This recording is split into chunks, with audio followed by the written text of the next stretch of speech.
ਕੁਛ ਨਹੀਂ ਇਹਦੇ 'ਚ ਬਚਦਾ।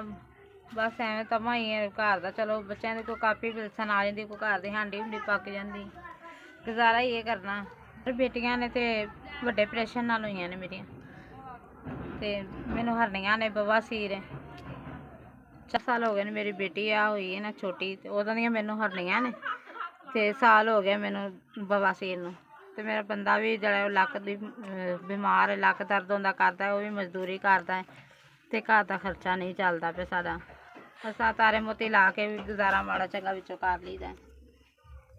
ਮੈਂ ਵੀ ਬਿਮਾਰ ਹੈ, ਮੈਂ ਵੀ ਬਿਮਾਰ ਹੈ। ਘਰ ਦੀ ਰੋਟੀ ਦਾ ਖਰਚਾ ਚਲਾਈਏ ਕਿ ਅਸੀਂ ਆਪਣੀਆਂ ਦਵਾਈਆਂ ਲਈਏ, ਕਿਰਾਇਆ ਮਕਾਨ ਦਾ, ਬਿੱਲ ਗੈਸ ਦਾ, ਦੂਸਰਾ ਬੱਤੀ ਦਾ, ਫਿਰ ਬੱਚਿਆਂ ਦਾ ਖਰਚਾ। ਬੜਾ ਔਖਾ ਗੁਜ਼ਾਰਾ ਅਸੀਂ ਕਰਨੇ ਪਏ ਭਾਈ। ਆ ਵੀ ਭਾਈ ਬਿਮਾਰ ਹੈ, ਕੰਮ ਲੱਭ ਜਾਵੇ ਤੇ ਕਰ ਲੈਂਦੇ ਨੇ, ਹਫ਼ਤਾ ਕੁ ਕਰਦੇ ਨੇ ਤੇ ਫਿਰ ਲੱਕ ਦੀ ਦਰਦ ਨਾਲ ਬਹਿ ਜਾਂਦੇ ਨੇ। ਜਦੋਂ ਫਿਰ ਠੀਕ ਹੁੰਦੇ ਨੇ, ਥੋੜ੍ਹੇ ਦਵਾਈ ਲੈਂਦੇ ਨੇ, ਤੇ ਫਿਰ ਚਲੇ ਜਾਂਦੇ ਨੇ ਕੰਮ 'ਤੇ।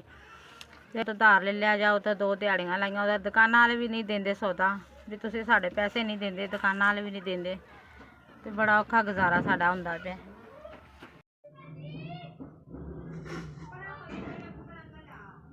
ਸਾਡੇ ਤੇ ਬੇਟਾ ਹੁੰਦਾ ਤੇ ਆ ਮੈਂ ਕਦੀ ਕੰਮ ਨਾ ਕਰਦੀ। ਮੈਨੂੰ 5000 ਕਰਾਇਆ। ਅੱਲਾ ਉਹਦੇ ਬੱਚਿਆਂ ਨੂੰ ਤੰਦਰੁਸਤੀ ਦੇਵੇ, ਉਹਨੂੰ ਦੇਵੇ, ਅੱਲਾ ਉਹਨੂੰ ਜ਼ਿੰਦਗੀ ਦੇਵੇ, ਇੰਨਾ ਕੁ ਦੇਵੇ ਅੱਲਾ ਉਹਨੂੰ ਕਦੀ ਥੁੜ ਕੇ ਨਾ ਪਵੇ।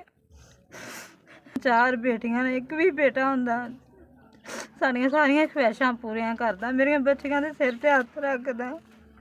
ਵੀ ਸਾਡੇ ਤੇ ਰਹਿਮ ਕੀਤਾ, ਅੱਲਾ ਤੁਹਾਡੇ ਤੇ ਰਹਿਮ ਕਰੇ। ਤੁਸੀਂ ਮੈਨੂੰ ਪੈਸੇ ਭੇਜੇ ਨੇ, ਬੜੀ ਮਿਹਰਬਾਨੀ ਤੁਹਾਡੀ। ਅੱਲਾ ਤੁਹਾਨੂੰ ਬਹੁਤ ਜ਼ਿਆਦਾ ਦੇਵੇ, ਤੁਹਾਡੇ ਬੱਚਿਆਂ ਨੂੰ ਤੰਦਰੁਸਤੀ ਦੇਵੇ। ਮੈਂ ਬੜੀ ਖੁਸ਼ ਹਾਂ ਤੁਹਾਡੇ ਤੇ। ਇੱਥੇ ਵੀ ਰਹਿੰਦੇ ਜੇ, ਅੱਲਾ ਤੁਹਾਨੂੰ ਸਿਹਤ ਤੰਦਰੁਸਤੀ ਦੇਵੇ, ਤੁਹਾਡੇ ਰਿਜ਼ਕ 'ਚ ਇਜ਼ਾਫਾ ਕਰੇ। ਮੇਰੀਆਂ ਬੱਚੀਆਂ ਦਾ ਤੁਸੀਂ ਸੋਚਿਆ, ਅੱਲਾ ਤੁਹਾਨੂੰ ਤੰਦਰੁਸਤੀ ਦੇਵੇ ਤੇ ਲੰਮੀ ਜ਼ਿੰਦਗੀ ਦੇਵੇ। ਤੁਹਾਨੂੰ ਖੁਸ਼ ਕੀਤਾ, ਅੱਲਾ ਤੁਹਾਨੂੰ ਖੁਸ਼ ਕਰੇ। ਤੁਹਾਡੇ ਬੱਚਿਆਂ ਦੀਆਂ ਖੁਸ਼ੀਆਂ ਅੱਲਾ ਤੁਹਾਨੂੰ ਵਹਾਏ।